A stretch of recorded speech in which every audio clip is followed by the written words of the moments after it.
నన్ను నీకు ఒప్పజెప్పడానికే కాదన్న ఆ బ్రహ్మ ఓ బొమ్మ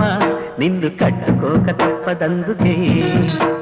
మొగ్గ తుంచుకుంటా నా అగ్గి దించుకుంటా నీ సిగ్గు అంచు వెంట నా ముగ్గులేసుకుంటా కన్నాడు మాయ్య కన్నయ్య నన్ను నీకు కట్టబెట్టడానికి